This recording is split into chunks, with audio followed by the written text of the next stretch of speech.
Assalamualaikum warahmatullahi wabarakatuh. Selamat datang di channel Mediaku. Kali ini kita akan membahas biografi Sunan Ampel. Bagi masyarakat Jawa, tentunya tokoh penting dalam penyebaran agama Islam seperti Wali Songo bukanlah hal asing.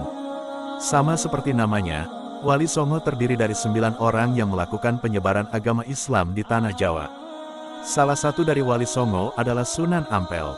Sunan Ampel adalah seorang ulama yang menyebarkan ajaran agama Islam, khususnya di wilayah Surabaya, Jawa Timur. Salah satu strategi dan hal yang mungkin menjadi ciri dari Sunan Ampel adalah metode Moh Limo.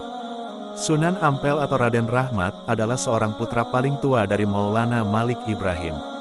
Pada masa kecilnya Sunan Ampel lebih banyak dikenal sebagai Raden Rahmat.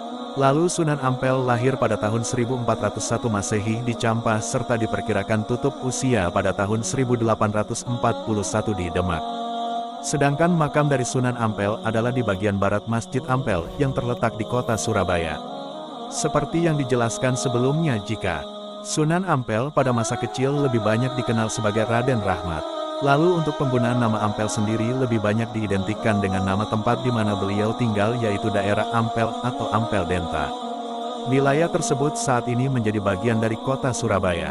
Beberapa sumber menjelaskan jika Sunan Ampel awal masuk ke Pulau Jawa adalah pada tahun 1443 bersama dengan Sayyid Ali Murtado yang sejatinya adalah adik dari Sunan Ampel. Sebelum masuk ke Pulau Jawa, Sunan Ampel dengan Sayyid Ali Murtado berada di Palembang sekitar tahun 1440. Setelah berada di Palembang sekitar 3 tahun, mereka selanjutnya berada di daerah Gresik. Lalu pergi kembali ke wilayah Majapahit untuk menemui bibinya. Bibi dari Sunan Ampel adalah seorang putri dari Kem bernama Dwarawati. Dwarawati sendiri menikah dengan seorang raja dari Majapahit bergelar Prabu Sri Kertawijaya serta pemeluk agama Hindu. Perjalanan hidup Sunan Ampel. Sunan Ampel atau Raden Rahmat adalah salah satu anggota dari 9 wali atau lebih banyak dikenal sebagai Wali Songo. Wali Songo sendiri adalah beberapa orang yang melakukan penyebaran ajaran agama Islam di wilayah tanah Jawa. Sama seperti Sunan Maulana Malik Ibrahim, Sunan Ampel juga memiliki jasa yang begitu besar terhadap perkembangan ajaran Islam, khususnya di wilayah tanah Jawa. Beberapa kalangan juga memiliki pendapat jika Sunan Ampel adalah bapa dari para wali. Hal ini tak lain karena Sunan Ampel mampu melahirkan para pendakwa nomor 1 di wilayah tanah Jawa. Raden Rahmat merupakan nama asli dari Sunan Ampel. Sedangkan untuk istilah Sunan sendiri adalah suatu gelar kewalian yang dimilikinya. Lalu nama Ampel atau Ampel Denta lebih merujuk ke tempat di mana beliau tinggal, yaitu sebuah wilayah bernama Ampel yang saat ini berada di sebelah utara kota Surabaya, Jawa Timur. Diperkirakan Sunan Ampel lahir pada tahun 1401 Masehi di Campa. Perlu diketahui juga jika para sejarawan sulit untuk menentukan di mana wilayah Campa. Hal ini karena belum adanya pernyataan tertulis yang menjelaskan wilayah Campa adalah berada di Malaka atau Kerajaan Jawa. Namun, ada juga yang yakin jika Campa adalah kata lain dari jumpa dalam bahasa Aceh. Oleh karena itu Campa berada di wilayah Kerajaan Aceh. Sunan Ampel memiliki ayah bernama Sunan Maulana Malik Ibrahim. Sunan Maulana Malik Ibrahim sendiri memiliki nama lain sebagai Sunan Gresik yang juga masih keturunan dari Syekh Jamaluddin Jumadil Kubro, seorang ahlu sunnah bermazhab Syafi'i. Syekh Jamaluddin adalah seorang ulama yang berasal dari Samarkand, Uzbekistan. Ibu dari Sunan Ampel adalah Dewi Chandrawulan. Dewi Chandrawulan juga masih menjadi saudara kandung dari Putri Dwarawati Murdiningrum yang juga merupakan ibu dari Raden Patah serta istri dari Prabu Brawijaya kelima seorang Raja Majapahit. Selama perjalanan hidupnya, Sunan Ampel memiliki 2 istri, yaitu Dewi Karimah dan Dewi Chandrawati. Ketika bersama dengan istri pertamanya Dewi Karimah, Sunan Ampel memiliki 2 orang anak, yaitu Dwi Murtasih yang juga menjadi istri dari Raden Fatah.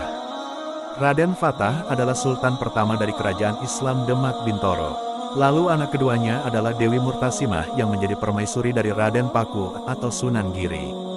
Sedangkan ketika bersama dengan Dewi Chandrawati, Sunan Ampel dikaruniai 5 orang anak, yaitu Siti Syariat, Siti Mutmainah, Siti Sofiah, Raden Maulana Makdum, Ibrahim atau Sunan Bonang, serta Syarifuddin atau Raden Qasim yang kemudian lebih banyak dikenal dengan sebutan Sunan Derajat. Pernikahan Sunan Ampel dengan seorang putri dari Adipati Tuban.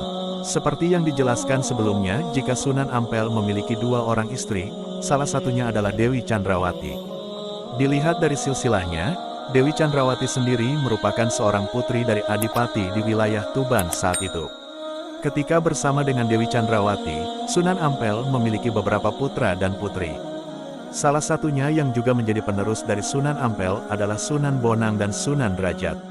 Ketika Kesultanan Demak hendak didirikan, Sunan Ampel juga turut andil dalam proses lahirnya kerajaan Islam pertama di Tanah Jawa. Lalu Sunan Ampel juga menunjuk seorang murid dari beliau yaitu Raden Patah sebagai Sultan Demak pada tahun 1475 Masehi. Perlu diketahui jika Raden Patah sendiri adalah putra dari Prabu Brawijaya kelima seorang raja dari Majapahit. Sebuah wilayah bernama Ampel Denta dengan kondisi berawa-rawa merupakan wilayah yang dihadiahkan oleh Raja Majapahit kepada Sunan Ampel. Ketika berada di wilayah tersebut, Sunan Ampel mendirikan dan mengembangkan pondok pesantren. Pada awalnya Sunan Ampel mengajak masyarakat di wilayah tersebut. Berlanjut hingga abad ke-15, pesantren yang didirikan oleh Sunan Ampel berhasil menjadi pusat pendidikan yang begitu memberikan pengaruh pada wilayah Nusantara, bahkan hingga ke mancanegara. Di antara semua santrinya ada beberapa santri yang mungkin banyak kita kenal saat ini adalah Sunan Giri dan Raden Patah. Di mana para santri tersebut ditugaskan untuk melakukan dakwah ke berbagai macam pelosok wilayah Jawa dan Madura. Meski Sunan Ampel menganut fikih mazhab Hanafi, akan tetapi kepada para santrinya beliau memberikan pembelajaran yang begitu sederhana, khususnya pada penamaan, akidah serta ibdah. Sunan Ampel juga yang mengenalkan metode Molimo, di mana Molimo sendiri merujuk pada moh main, moh ngombe, moh maling, moh madat, moh madon. Sedangkan jika diartikan ke dalam bahasa Indonesia adalah tidak berjudi, tidak minum minuman keras, tidak mencuri, tidak menggunakan narkotik, dan tidak berzina. Pengaruh Sunan Ampel terhadap kerajaan Majapahit. Dalam perjalanan hidupnya, Sunan Ampel juga memberikan pengaruh cukup kuat di kerajaan Majapahit. Meskipun rasa Majapahit pada masa itu menolak untuk memeluk agama Islam, namun Sunan Ampel mendapatkan kebebasan dalam memberikan pembelajaran tentang agama Islam bagi masyarakat Majapahit. Asalkan tidak memberikan pakaian apapun. Ketika berada di Majapahit, Sunan Ampel menikah dengan Nyai Ageng Manila, seorang putri Tumenggung Arya Teja, Bupati Tuban. Sejak saat itu, gelar Pangeran dan Raden melekat pada nama depan dari Sunan Ampel. Bahkan Sunan Ampel juga diperlakukan layaknya keluarga kerajaan Majapahit serta semakin disegani oleh setiap orang yang ada di wilayah tersebut. Pada suatu waktu, Sunan Ampel melakukan perjalanan ke Ampel. Mulai dari Trowulan melewati desa Krian, Wonokromo hingga berlanjut ke desa Kembang Kuning. Pada setiap perjalanan yang dilakukannya ia tak lupa untuk berdakwah. Bahkan Sunan Ampel juga membagi-bagikan kipas yang terbuat dari akar tumbuhan kepada penduduk sekitar. Agar bisa mendapatkan kipas tersebut, masyarakat hanya perlu mengucapkan syahadat. Dan sejak itu hingga berjalannya waktu, pengikut dari Sunan Ampel mulai bertambah banyak. Sebelum beliau tiba di wilayah Ampel, Sunan Ampel juga membangun langgar atau musola sederhana di wilayah Kembang Kuning. Wilayah Kembang Kuning hanya berjarak sekitar 8 km dari daerah Apel. Langgar tersebut selanjutnya berkembang menjadi besar, megah hingga mampu bertahan sampai saat ini. Untuk saat ini langgar tersebut memiliki nama Masjid Rahmat. Ketika Sunan Ampel berada di wilayah Ampel, langkah pertama yang dilakukan olehnya adalah dengan melakukan pembangunan masjid sebagai pusat ibadah serta berdakwah. Selanjutnya, beliau juga membangun pesantren dengan mengikuti model Maulana Malik Ibrahim di wilayah Gresik. Sedangkan untuk format pesantren tersebut adalah dengan menggunakan konsep biara yang sudah banyak dikenal masyarakat Jawa saat itu. Metode dakwah Sunan Ampel. Hal berikutnya yang akan kita bahas bersama adalah metode dakwah yang dilakukan oleh Sunan Ampel. Metode dakwah yang ditempuh oleh Sunan Ampel terbilang cukup singkat dan cepat. Hal ini karena Sunan Ampel menggunakan metode dakwah Mohlimo yang memiliki arti tidak melakukan 5 hal tercela. Adapun filsafat metode Mohlimo milik Sunan Ampel adalah sebagai berikut ini. 1. Moh main yang memiliki arti tidak ingin berjudi.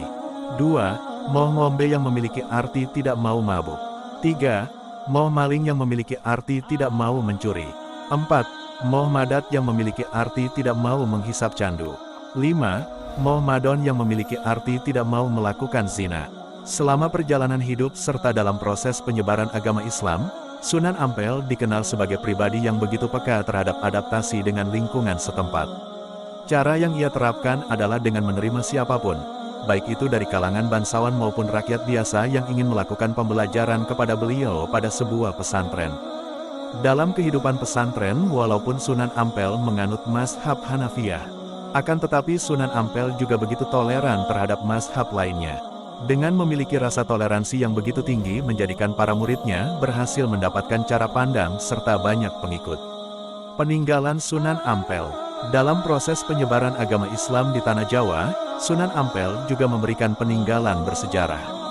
Adanya peninggalan tersebut juga menjadi bukti adanya jejak penyebaran Islam di Nusantara. Berikut peninggalan sejarah dari Sunan Ampel. 1. Masjid Sunan Ampel. Sunan Ampel merupakan sosok yang turut serta dalam penyebaran agama Islam di Nusantara. Tentunya peninggalan dari Sunan Ampel yang pertama adalah seperti rumah ibadah umat muslim seperti masjid. Masjid Sunan Ampel menjadi bukti adanya sejarah dari penyebaran agama Islam yang dilakukan oleh Sunan Ampel. Masjid Sunan Ampel saat ini menjadi salah satu masjid tertua yang ada di Indonesia. Karena hal tersebut juga menjadikan Masjid Sunan Ampel banyak dikenal oleh hampir setiap umat muslim di Nusantara. Selain menjadi tempat ibadah, Masjid Sunan Ampel juga kerap dikunjungi masyarakat sebagai wisata rohani. Banyak umat muslim yang berkunjung masjid tersebut untuk beribadah serta dilanjutkan melakukan ziarah ke makam Sunan Ampel.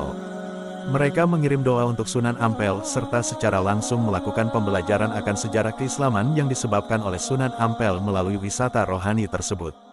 Sedangkan untuk ciri khas yang dimiliki oleh bangunan Masjid Sunan Ampel adalah seperti adanya arsitektur yang diadopsi gaya Jawa dan gaya Arab. Selain itu ada juga sentuhan Hindu-Buddha yang bisa dilihat dari arsitektur warna keemasan. Jika Anda berminat untuk mengunjungi Masjid Sunan Ampel, maka Anda bisa datang ke kota Surabaya, atau lebih tepatnya di Kecamatan Semampir, Desa Ampel, Jalan Ampel Suci nomor 45. 2. Masjid Rahmat Kembang Kuning. Bukan hanya Masjid Sunan Ampel saja, namun masih ada beberapa tempat ibadah lainnya yang merupakan peninggalan sejarah dari Sunan Ampel. Salah satunya adalah Masjid Rahmat Kembang Kuning. Keberadaan dari masjid ini juga menjadi bukti dari dakwah dan juga penyebaran ajaran agama Islam yang dilakukan oleh Sunan Ampel. Berbeda dari lokasi masjid pada umumnya, pasalnya lokasi dari Masjid Rahmat berada di tengah hutan. Sunan Ampel pada masa itu harus melakukan pembukaan lahan hutan agar dapat membangun masjid tersebut. Pada awalnya keberadaan Masjid Rahmat sama seperti majelis sederhana atau tempat menimba ilmu. Namun Sunan Ampel juga membangunnya menjadi lebih baik, agar bisa lebih layak untuk digunakan. 3. Masjid Jami Peneleh. Masjid peninggalan dari Sunan Ampel yang berikutnya adalah Masjid Jami Peneleh Surabaya. Diyakini jika keberadaan Masjid Jami Peneleh merupakan yang berdiri pertama kali di wilayah Surabaya. Akan tetapi, dibandingkan dengan dua masjid sebelumnya, keberadaan dari Masjid Jami Paneleh kurang populer.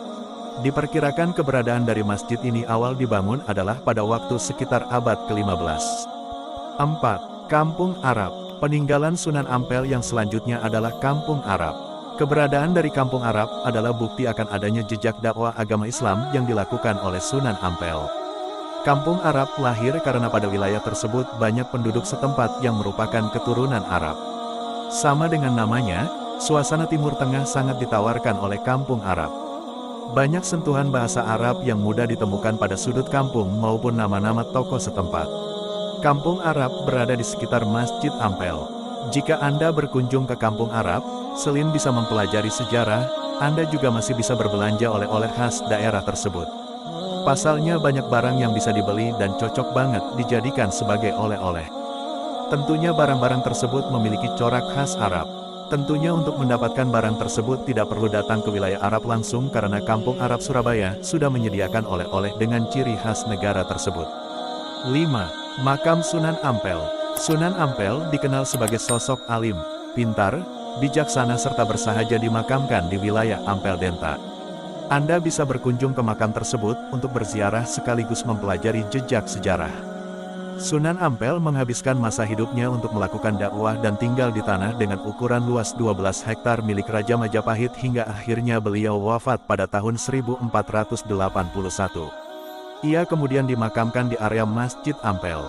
Berikut tadi adalah biografi dan sejarah Sunan Ampel. Sekian dan terima kasih. Wassalamualaikum warahmatullahi wabarakatuh.